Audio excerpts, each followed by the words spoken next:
మరి మా బిడ్డకు అయితే 4 సంవత్సరాలు పిల్లలు లేరు. అయితే ఇక్కడ విశాఖయ్య గారు ప్రార్థన జరుగుతుందని గుంటూరులో చెప్పారు. అప్పుడు మేము వచ్చినప్పుడు 3 నెలలు వచ్చినాక అప్పుడు 3వ నెలలో నేనైతే మేము ఒక స్పాన్సర్ చేసుకోవాలనుకున్నాం. అప్పుడప్పుడే కూర్చుని అనుకున్నప్పుడు మా చెవులు కమ్మలు తీసి వేద్దామని నేను నా యజమాని అనుకున్నాం. ఒక స్పాన్సర్కి ఇచ్చాం. అప్పుడు 7 నెలలు అయ్యింది. 7వ నెల 28వ తారీఖుని మరి మీటింగుకి వచ్చాం. మరి ఏందయ్యా మరి పిల్లకి ఇంతవరకు గర్భఫలం లేదు అనుకున్నా. వారం రోజుల్లో చూపించుకుంటే అమ్మాయికి మరి కన్సీవ్ అయ్యిందని చెప్పారు డాక్టర్. అయితే మళ్ళీ 3 నెలలు వచ్చినాక మా బిడ్డకి గవర్నమెంట్ పోస్టులు పడినాయి.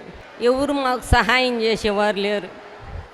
మేమిద్దరం కూడా రెడీ అయ్యి అనుకున్నామయ్యా ఒక స్పాన్సర్ చేస్తే నా బిడ్డకు ఉద్యోగం వచ్చిద్ది అని అనుకున్నప్పుడు నోటిఫికేషన్ పడింది. ఆ రోజు రేపే నోటిఫికేషన్ అన్నప్పుడు మేమిద్దరం అనుకుని అయ్యో 10,000 తీసుకుని వచ్చి మేము స్పాన్సర్ చేసాం.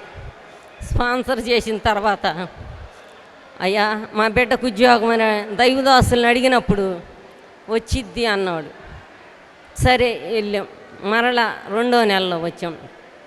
అయ్యా మా బిడ్డకు ఉద్యోగం అని నా యజమాని అడిగినప్పుడు వచ్చింది పో అన్నాడు. గట్టిగా అన్నప్పుడు మేము ఇంటికి వెళ్ళిన 2 గంటలకే నా కుమార్తెకి పెద్ద కుమార్తెకి ఉద్యోగం వచ్చిందని ఫోన్ చేసి చెప్పింది.